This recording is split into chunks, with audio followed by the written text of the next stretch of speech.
It all happened like I knew it would. A single drop of source magic. And, like flies to honey, the monsters swarmed. The rebel panicked. The carnage began. And the magisters pointed their fingers at me. Just as I'd planned. I was shackled and collared and sent to Fort Joy.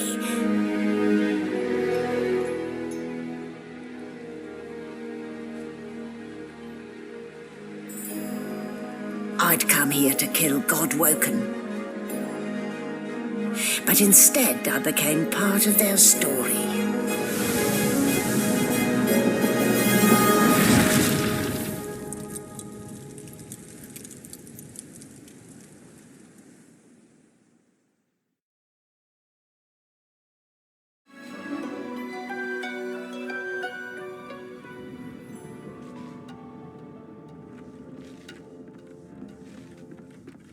So, still a bit groggy, are we? Don't worry, the sedative will wear off soon enough. Easy now, no need to hurry. Get your bearings and report to me upstairs.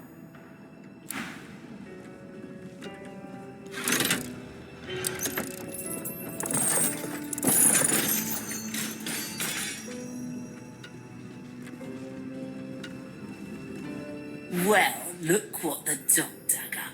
You're lucky they didn't notice just how thin you were under those bandages. Although, seeing someone wrapped up like that, they probably thought you had the scabbing plague. Heh? Look, laugh, but don't touch. Better keep that hood down, mind you. The living don't take kindly to seeing their future staring back at them.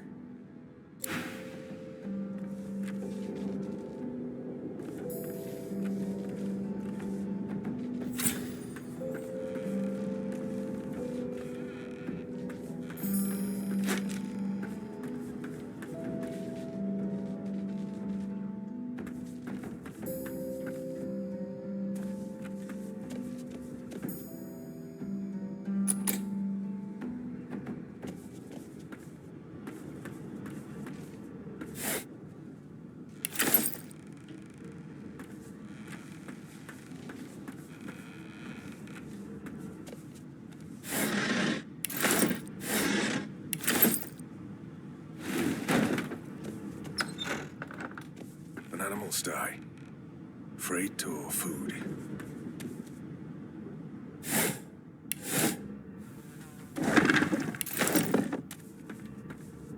Did you expect a needle?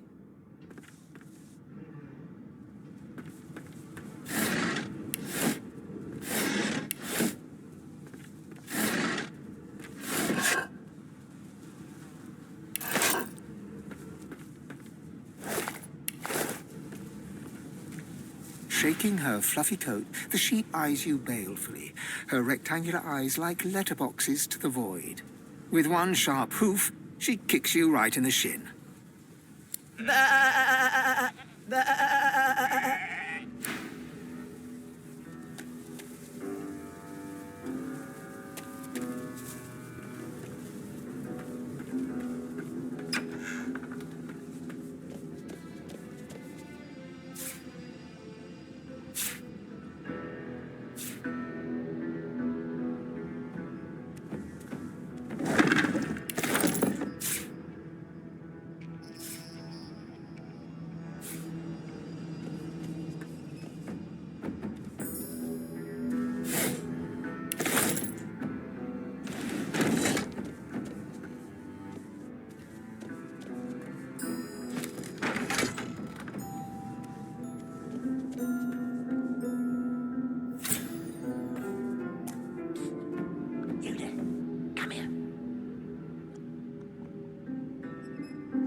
Get me out of this cage and I'll make it worth your while. You in? Set me free, and I'll set you free. A fair trade, I should think. Boring.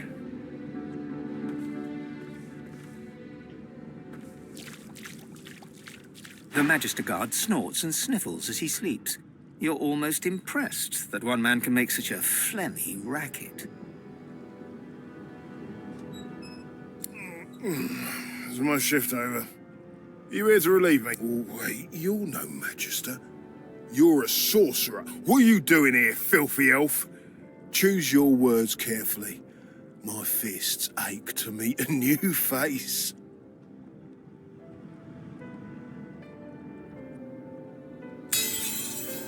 Damn. If it's not one thing, it's another. And no way I can trust those fools to deal with any nonsense on their own. Can't leave the prisoner alone, though. He's been nothing but trouble, I hear. That's all I needed to hear. Just don't let that caged rascal fool you. You can't trust him as far as you can throw him.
Empty.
Why, you're looking a bit more... There you are.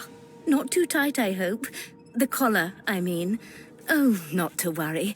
Every dog has to get used to its leash. In the meantime, your next stop will be Magister William. All passengers have to be registered in the ship's manifest, and he's the chap in charge of the logs. You'll find him on the other side of this deck, in the officers' quarters.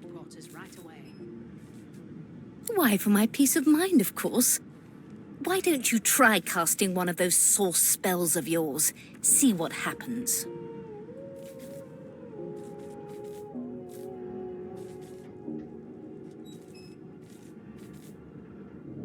Oh, do go on. I won't hold it against you. Promise.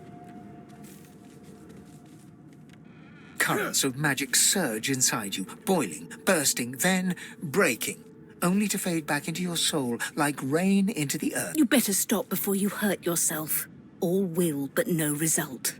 There you have it. See? The collar's function. It neuters you of sorts. Makes you unable to cast source. For your own peace of mind, of course. Yours and the whole world's.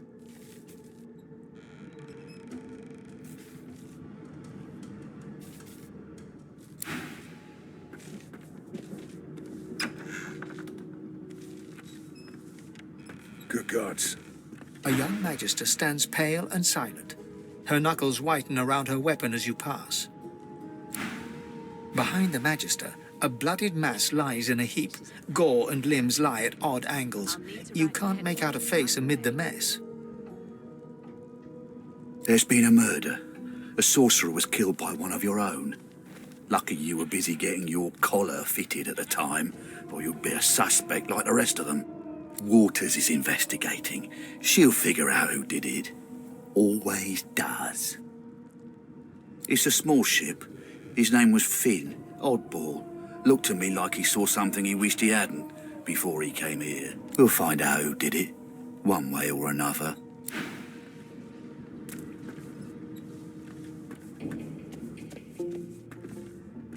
Ugly sight, isn't it? Burns me up this happened under our protection. We're extremely lucky no Voidwalker followed the source that did this.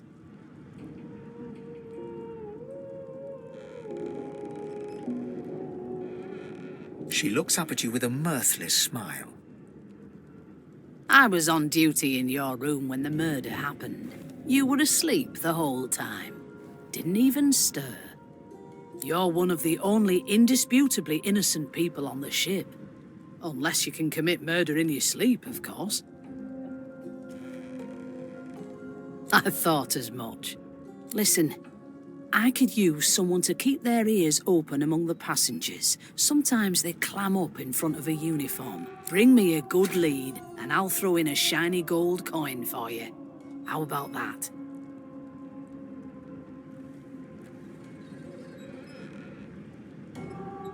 Thanks. I just want to catch whoever did this before they hurt anyone else.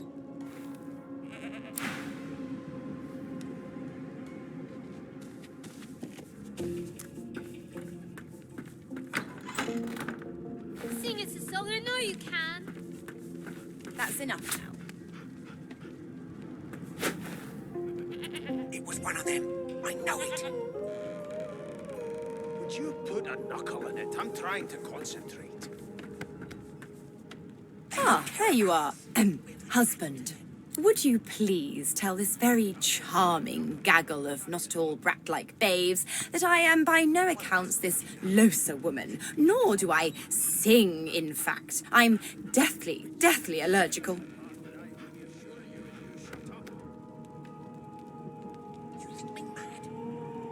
The young woman seems about to raise her hand, but quickly remembers herself and nods pointedly at the excited children. Who indeed? Why, my name is, Madame Josephine Gribbles de Peeb. The children break out into giggles. I say, it is. Her pinched face cracks into a great grin, and she shoos the children away from her with a laugh. Yeah, okay, you found me out. Go on and git, and maybe I'll sing you something when I'm good and ready. She turns to you, dark-eyed and dirty-haired, and smiles flatly. Gotta keep ourselves entertained, haven't we?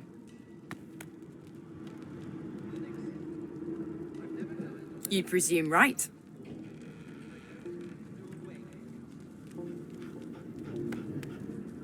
Nope, trying not to find anything out either. Ignorance is bliss. The utterer, the better. Thanks, but I already belong to an elite and exclusive ship gang. We play ball every day after lunch. You're too soft for it. You take care, though. Suddenly, her eyes cloud to an unnatural black. Greyish veins run down her face, and her mouth tightens into a cruel sneer. As quickly as they came, the clouds clear. She smiles as though no change came over her. Good luck, Chief. One of us would kill our own. Can we just skip to the part where I Name? assure you shut up? Well, you aren't here on my list. Scram, eh? We're trying to catch a killer here. Sufferable, surely. What are you trying to hear anyway? I'll tell you if you can keep it quiet long enough for me to listen.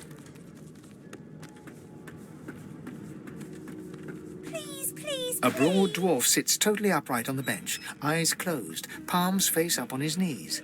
His beard is a cascade of meticulous plaits, each one braided through with golden medallions. He raises an eyebrow as you approach, but doesn't open his eyes. Listen up, boy. You hear that? The ship, of course. A wave of sound washes over you. The unintelligible chatter of your shipmates, the groaning of wood from floor to ceiling, the boom, crash and crackle of waves around you, complaints from the sea itself. And?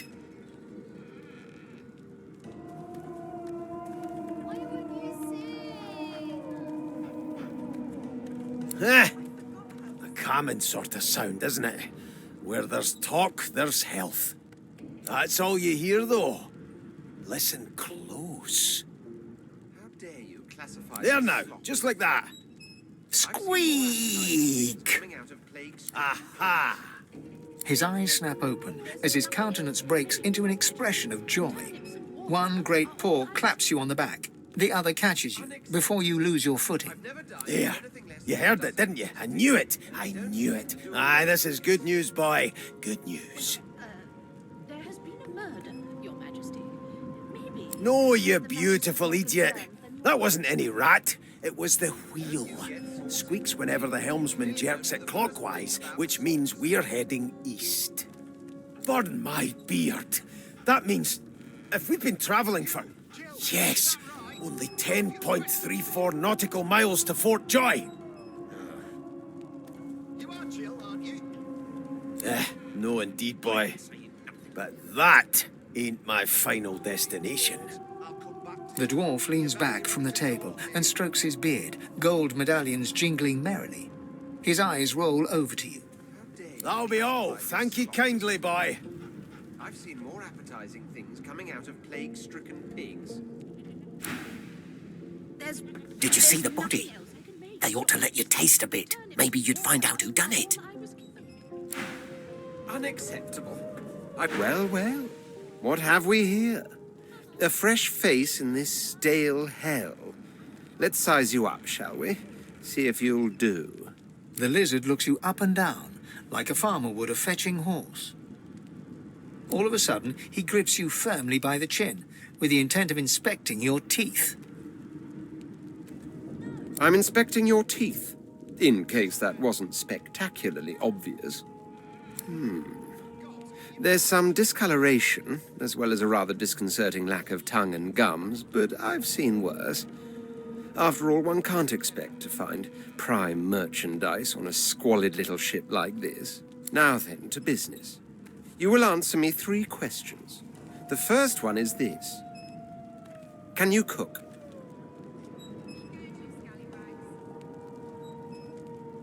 And of course, a cook who can't taste is about as useful as a dog in a chess game.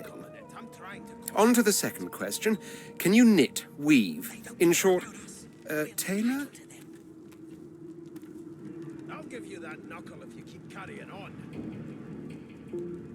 One of us wouldn't kill our own. Oh, but to feel the caress of satin on my scarlet skin once more. A most satisfactory on then to my final query. Have you the ability to administer the upkeep of one's personal appearance?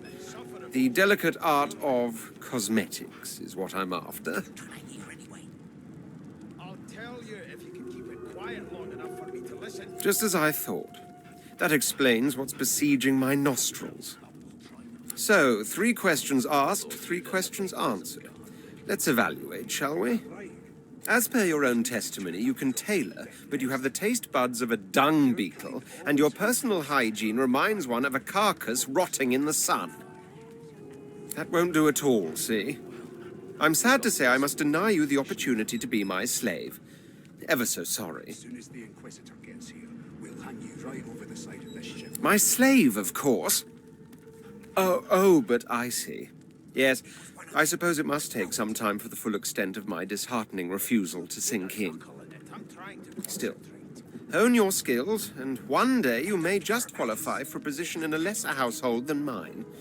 You keep dreaming, you hear? One of us wouldn't kill our own. I spent my life singing for my slaves to bring me my supper. Finer fare than boiled roots and rotten tubers, too. Meanwhile, the Magisters feast on honeyed meat behind this very wall. The indignity. I'll tell you if you can keep it quiet long enough for me to listen. How dare you classify this slop as food? I've seen more appetizing things coming out of plague-stricken pigs. There's nothing else I can make, Your Majesty. Turnips and water are all I was given. Unacceptable. I've never dined on anything less than a dozen-course dinner, and I don't intend to do away with the custom. Well, there has been a murder, Your Majesty. Maybe that has the Magisters more concerned than your appetite.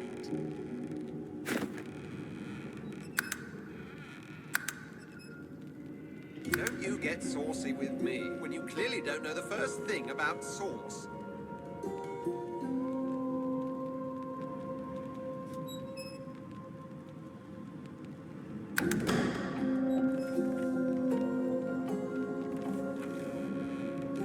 A scruffy man lounges against the wall with scarred arms folded. A sly smile playing on his face, he stares across at the Magister guarding him. Noticing you, he straightens and beckons for you to come closer. Watch your back, new fish. There's a murderer on board, and I'd bet 3 months' pay it's this tramp Ifan. Rolling his eyes at the Magister's warning, the man named Ifan beckons again. He leans in and adjusts your collar with a sharp tug, balancing its weight so it no longer presses unpleasantly on your neck. He winks. Pinches less that way, right? Hocking a phlegmy gobbet in your general direction, the sullen Magister settles back to his task of glowering at Ifan. And now, you. We used to know each other, more's the pity. I was his commander many, many, many moons ago. Isn't that right, Vic? Standing far back from Ifan, the tight-faced Magister draws one finger across his throat in an elaborate fashion, but says nothing. Ifan grins, flashing pointed white teeth. Same as he was at 14 years old. Only difference is somebody gave him a bigger sword, and now he's Johnny Big Pants.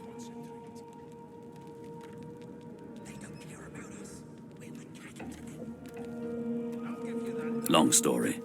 Maybe I'll tell you about it in the Joy. Away from interested parties.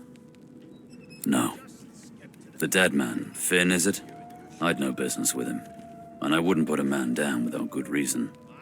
He glances over at Magister Victor, who's staring back at him with pointed intensity. Damn shame sheer annoyance isn't reason enough. The Joy, I've heard a lot. Nothing good. No surprise there, since Bishop Alexander runs the show. Wonder if we'll get to meet the ringmaster himself.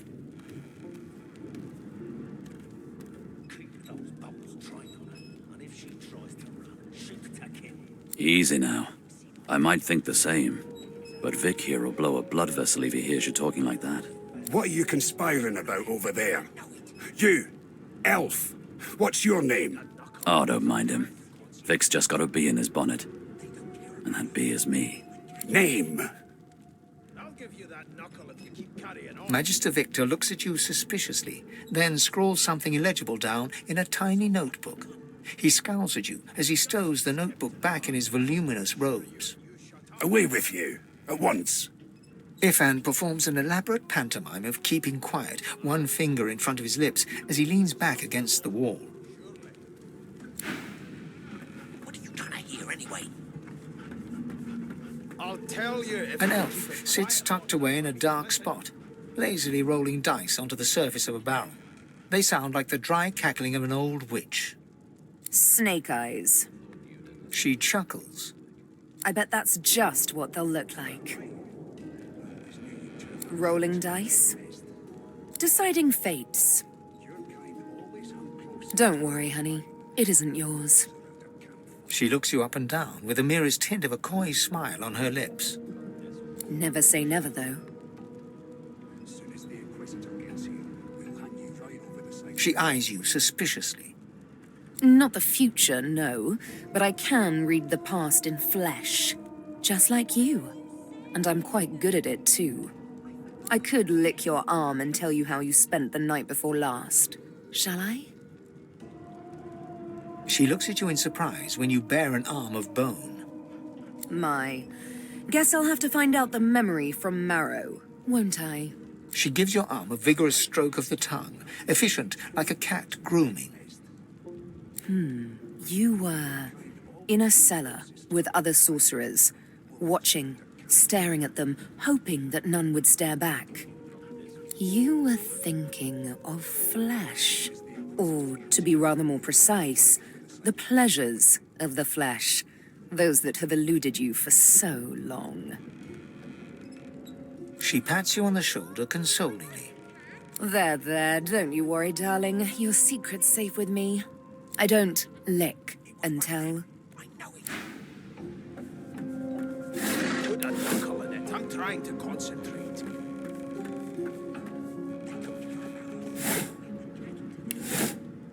I'll give you that knuckle if you keep carrying on. One of us wouldn't kill our own. They're picking us off one by one. Can we just skip to The elf is reading a volume of Cranley Hubert's famous encyclopedia. He looks up, his big round eyes scanning your body, absorbing every detail. He reaches out and examines your bandages, rubbing them between his fingers. Fascinating.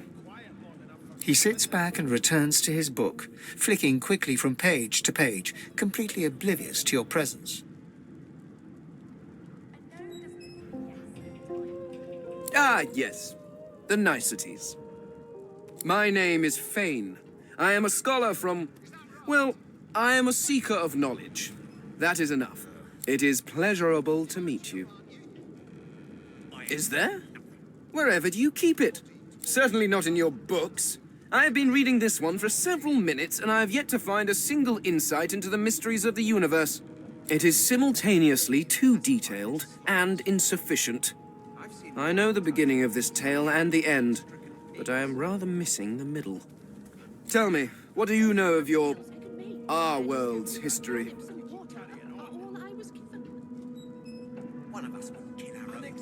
Oh, please. I have no interest in that. Your books are too full of it already. No, I want to know about the Celestial. I want to know about your gods. This text tells me that they created all creatures, but nothing of what came before. Where did these gods come from? Who are their people? Where are the others of their kind?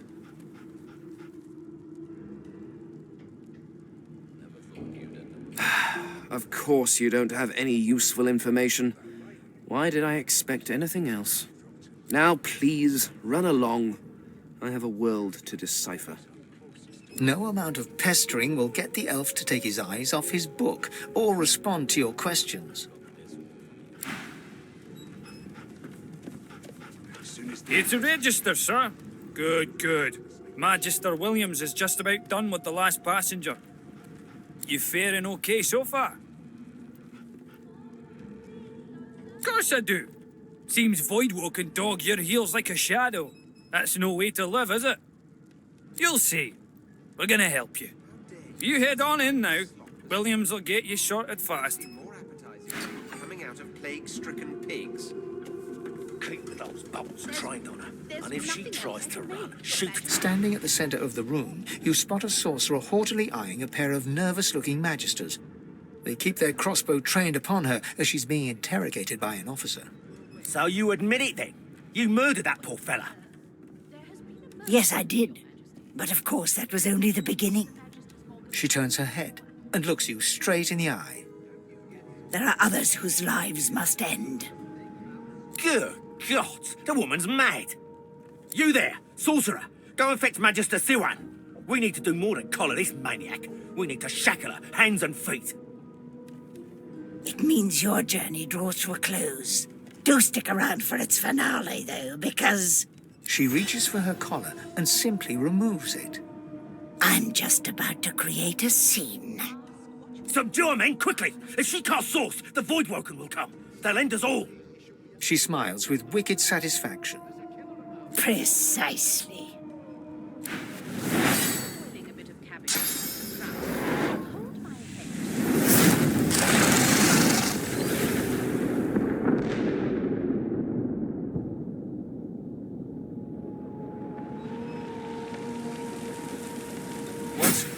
What's happened?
Before this thing snaps into splinters.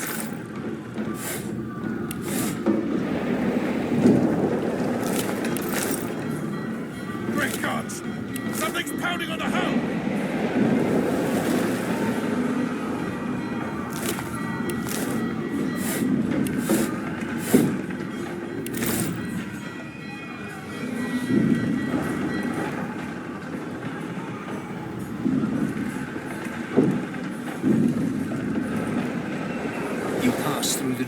And are suddenly face to face with an undead. His skull is bizarrely angular, and a glorious jewel sits in the middle of his forehead. The skeleton is quickly leafing through a volume of Cranley Hubert's famous encyclopedia, muttering to himself. No. What damn fools record knowledge on a pulped tree? It catches fire, it turns into must when wet. It cannot even resist acid. No wonder they're so bloody ignorant. The skeleton looks up and notices you for the first time. Oh, it's you. Shouldn't you be running and screaming or some such? The skeleton groans and looks back to his book, frantically flipping from page to page. Yes, indeed. It's the look of someone that wants to read the bloody book he's holding. Now, if you're really quite finished, I believe you have lifeboats to flee to.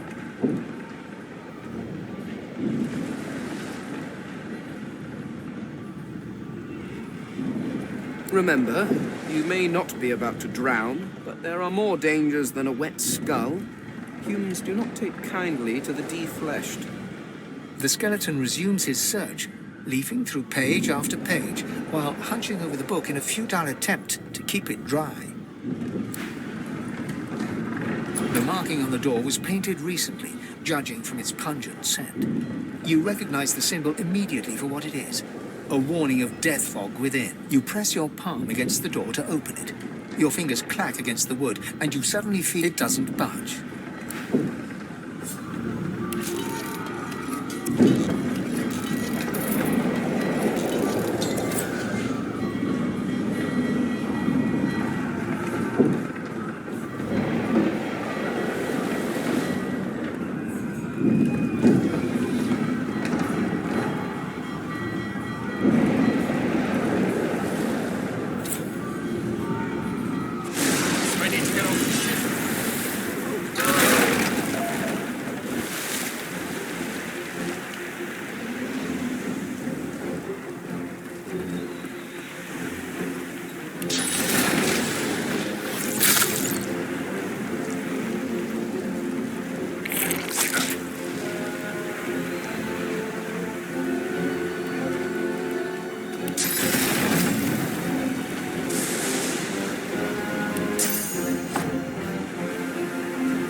still a chance.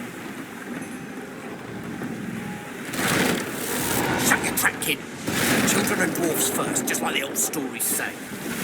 The dwarf yanks at one of the nearby ropes to no avail. You said there were other people down there. We need to help them. You see those tentacles, kid? It's time for getting the hell out of here.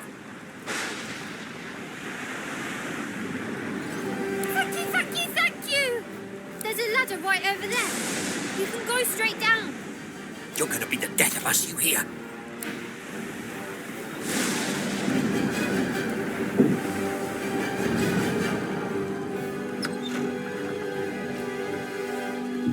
You can walk. Get yourself up the ladder. There's a... Wait! Void Woken!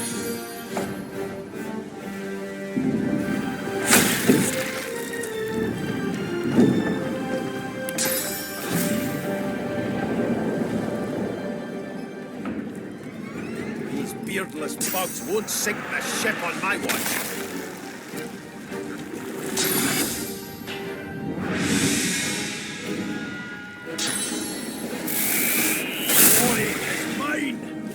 I thought Voidwoken was supposed to be scary.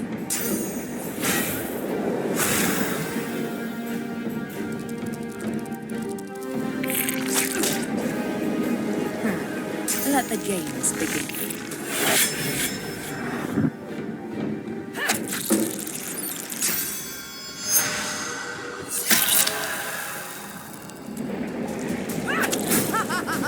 They who are about to triumph.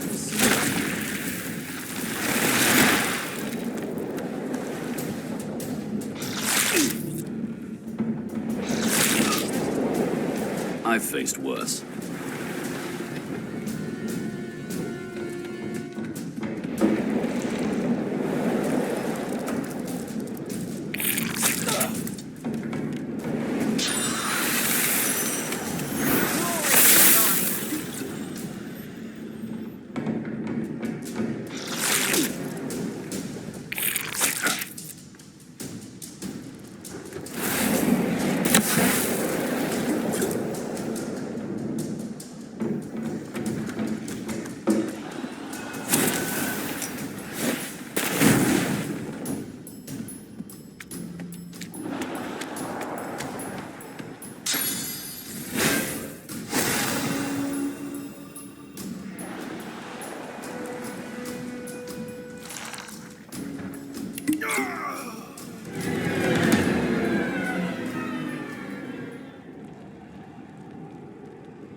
Ready to get on the ship.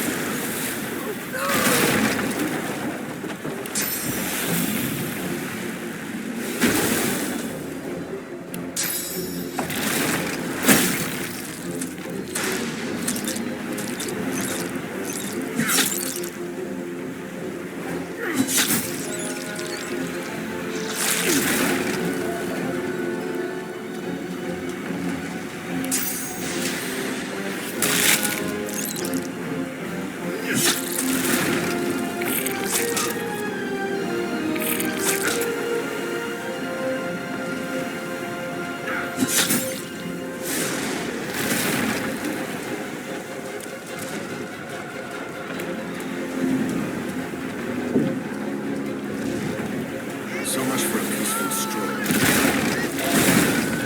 A lifeboat. That means there's still a chance.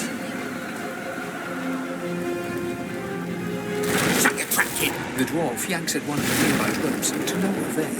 You said there were other people down there. We need to help them. You see those tentacles, kid? It's time for getting the hell out of here. Thank you! There's a ladder right over there. You can go straight down. You're gonna be the death of us, you hear?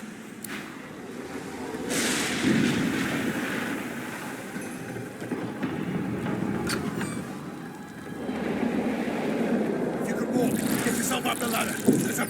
Wait! Void Woken!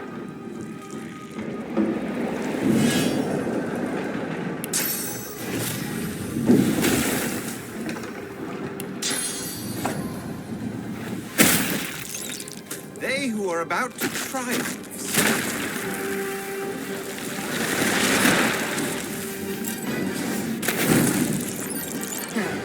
Let the games begin.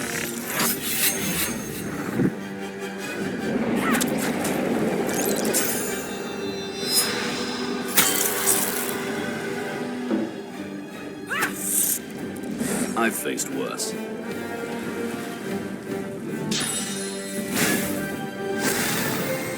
I thought Voidwoken was supposed to be scary. The dark with you.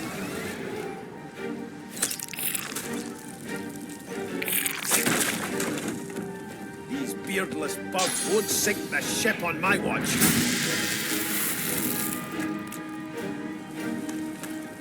Worms take you.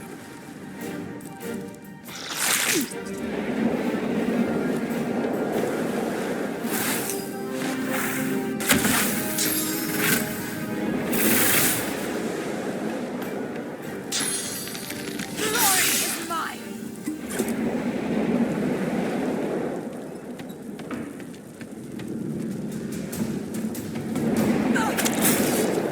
Telling you there might be more. We need to move. We make a pretty good team.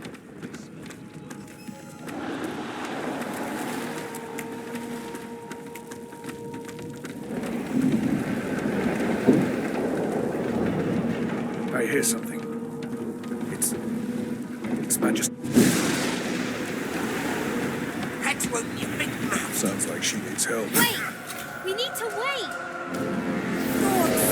That thing! There's no time.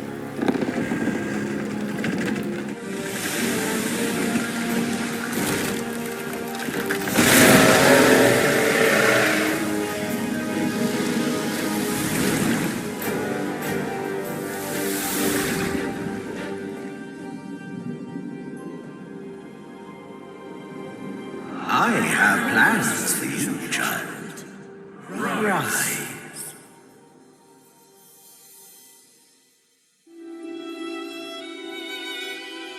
Honorable Dallas, we lost a ship sailing sorcerer prisoners to Fort Joy.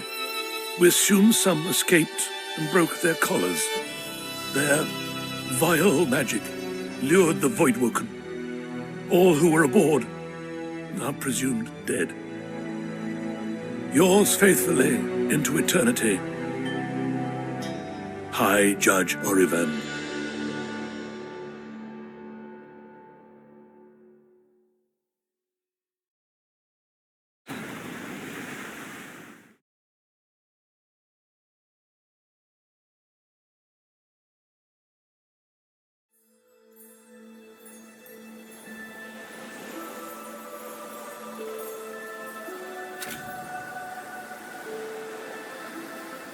Those Voidwoken made short bloody work of the ship. Am I the lone survivor? It seems something wanted me alive. I thought the Order would get rid of any trace of the old Source King.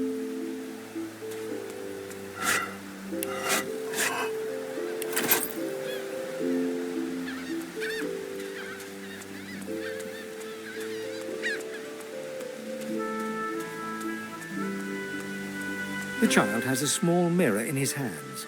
He holds it up at angles, inspecting his eyes, his chin, the crown of his head.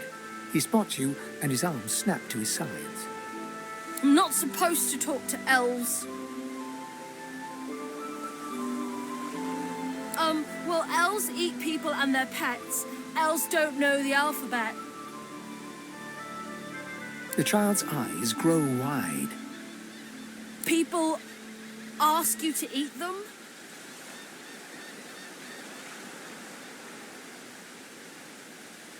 Really? Neat. Are you a sorcerer? One of those guys that brings the bad void things here? The child looks at you straight on, unafraid, searching the shadows cloaking your face. He lifts his mirror to his nose, closes one eye, and looks at himself again. I don't see any source on you or me. I guess they're wrong. or crazy. Maybe you're right. At least they don't mind where anyone goes. They know we can't leave the island, and it's a lot nicer out here than outside. They're gone now. The Magisters took them already. I guess now they're cured. And maybe they're waiting for me back at home. But you didn't die.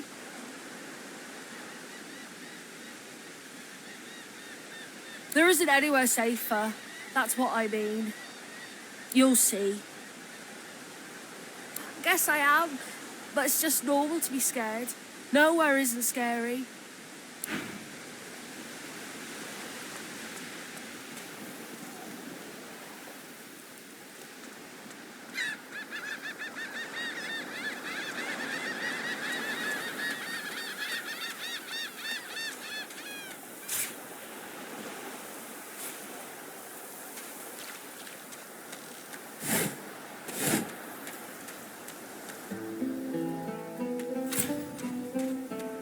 Voidwoken. Those are the same beasts that sank our ship. Damn. They've made it to shore.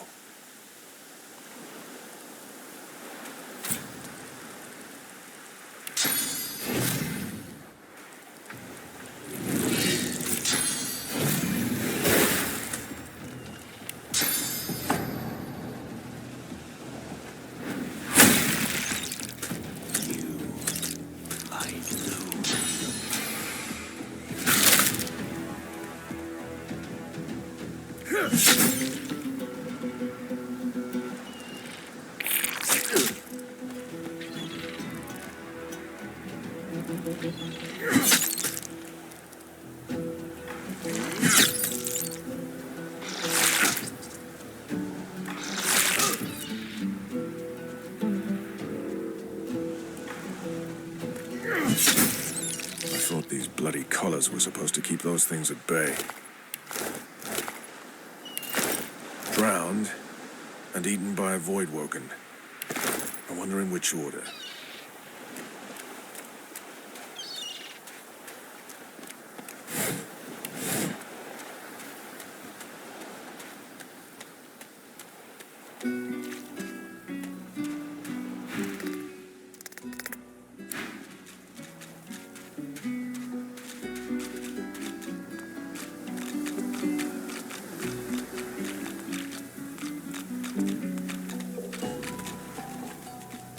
You spot a strange lizard gazing over the water with a steady, malcontent stare.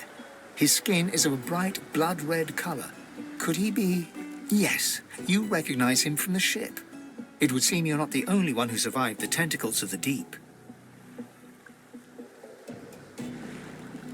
The lizard turns about with the graceful ease of a dancer, or a duelist.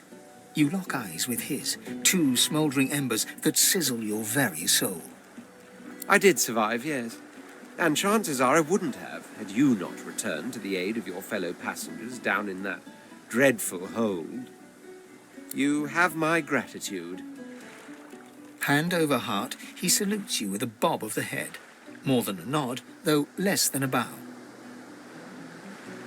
Yes, I'm sure you've all the makings of a hero and all that, but let's not get carried away, shall we? Now then, if there's nothing further... I'm sure I don't mean to sound condescending, but I had thought it quite self-evident I was gazing out over the waves. He sighs dramatically. Tell me, what do you see when you cast your glance over this ocean?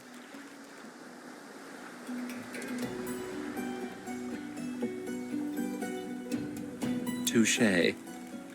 He looks out over the water once more, and so do you. A few tranquil moments pass as the waves lap against your thoughts.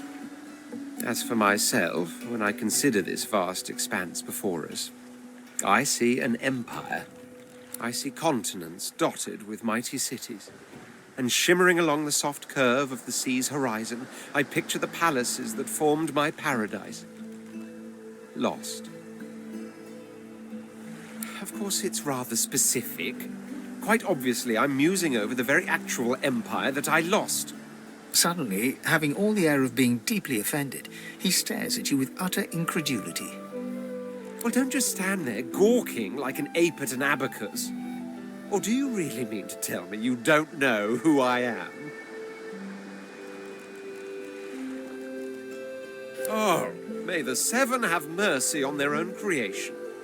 I am the Red Prince, the All-Conqueror, the World-Tamer, the spouse of the Sun. Of course you know me. There's a brief moment's pause, during which his grandiloquent pose deflates ever so slightly. That said, I suppose I must own up to the fact that I find myself rather in between all-conquering and world-taming opportunities at the moment. The grandeur that is my fate has hit a bit of a snag. But never you worry. For the throne I was destined, and my throne I shall have.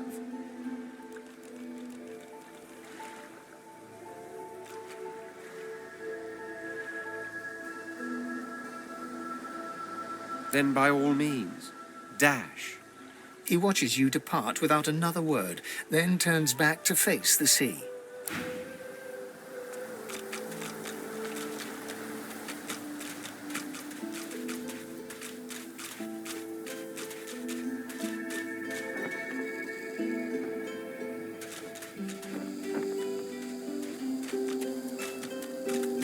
A black cat. Hello, kitty. The cat's eyes are clouded and grey, but it stares at you with acute intensity. Its eyes clear, and it shakes its head, confused.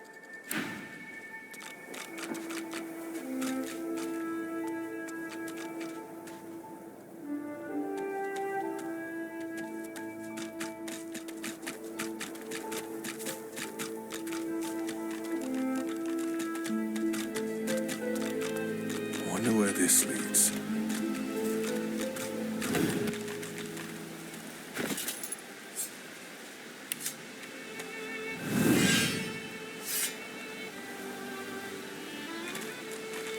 As the alcove opens up, you see the same skeleton that you met on the boat before it sank.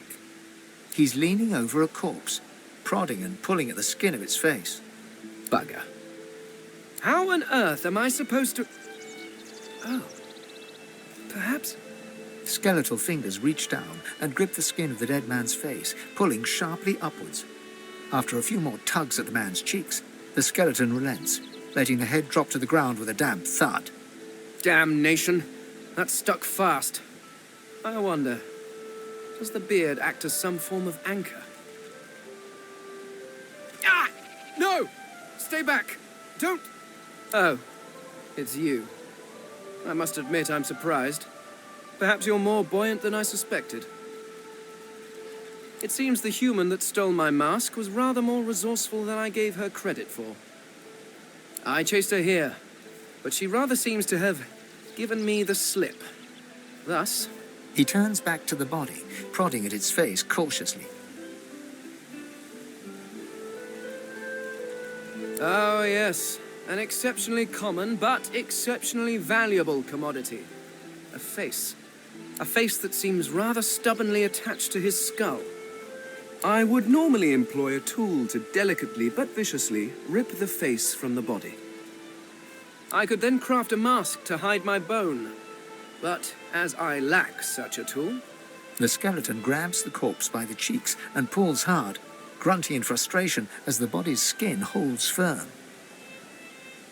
Oh, don't be ridiculous. I have important things to do on Reaper's Coast. I cannot simply sit about waiting for the rest of you to die so I may continue my business in peace.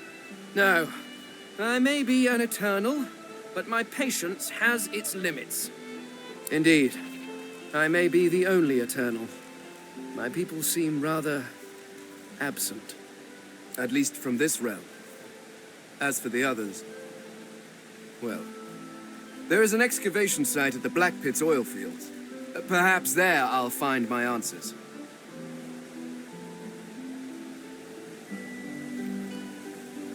I suppose, circumstances being what they are, it could be advantageous. You seem more at ease in this world than I. A guide would certainly be useful. Excellent. While we are conversing, perhaps you notice that I am rather skilled in Well, all things. Of course, the arcane arts are my little speciality, but being a brilliant wizard does not mean I cannot handle blade or bow. So, which do you require for this enterprise of yours? I could do that with one hand behind my spine. Now, shall we get on?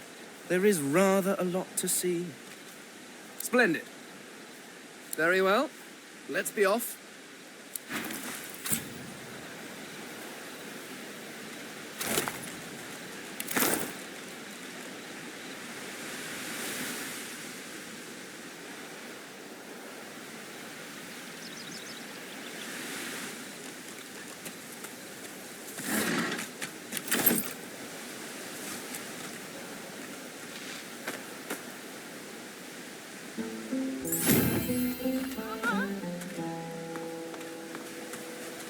You hear a small whimpering sound from behind a basket. You peer behind it and find a small human child holding her knees and trembling. The child quiets and seems comforted by your presence. She looks up at you with curious eyes. There are monsters here. Lizard ones and real ones. It's really scary. And I miss my ma and pa. How do you know? You're really nice. I like you. You can have this. I found it outside, but I can't read it yet. That's next year, and then I'll learn it. The child smiles. She starts tracing small shapes, hearts and stars and diamonds into the dirt.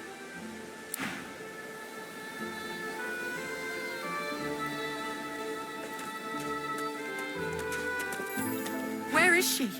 You go with us. Who are you? Are you from the shelter? She says nothing of another. Fire, alas! She is so late!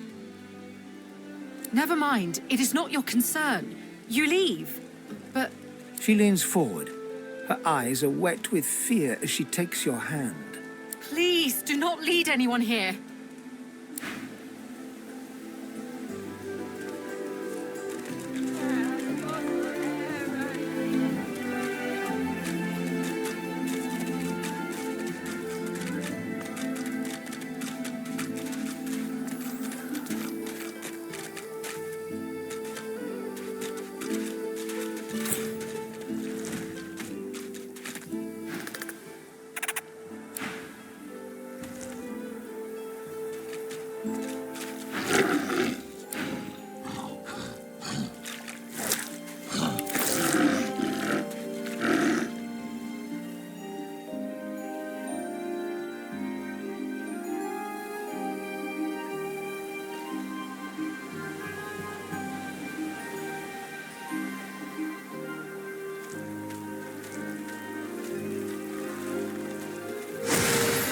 To these turtles. They're transforming.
What's this? A found I don't have the right tool for digging.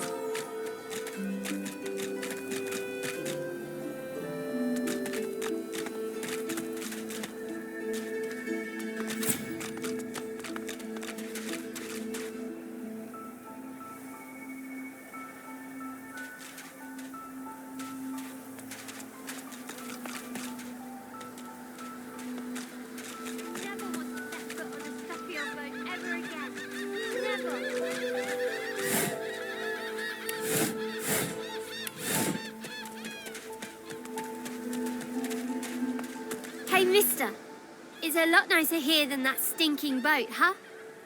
I'm sure glad you went back to save the others. Saw one of them wringing out their tunic at the shore a few hours ago. Say hi for me.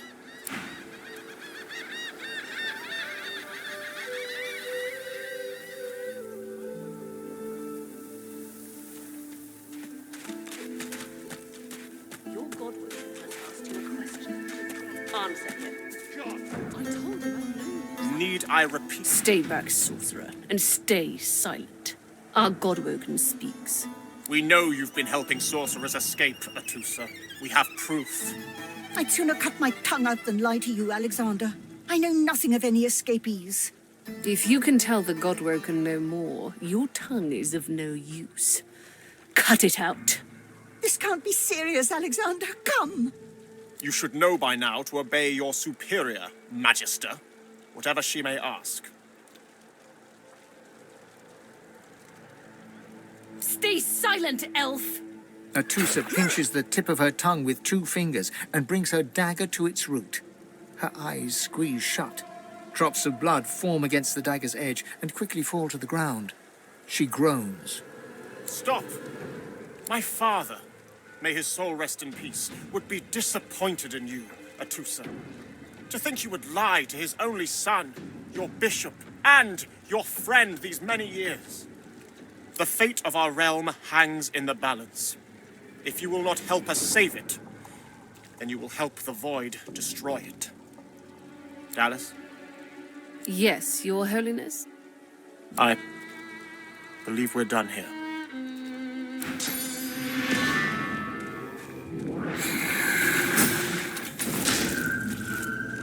What a waste. Come, we'll be needed elsewhere.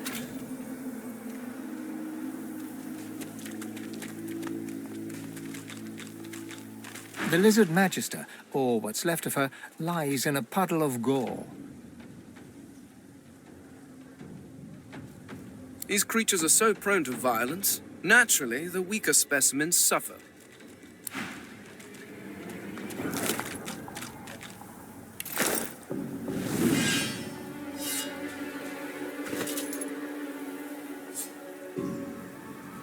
A single name throbs across your brain. Verdas, Verdas, Verdas! He must escape. He cannot die here. He cannot.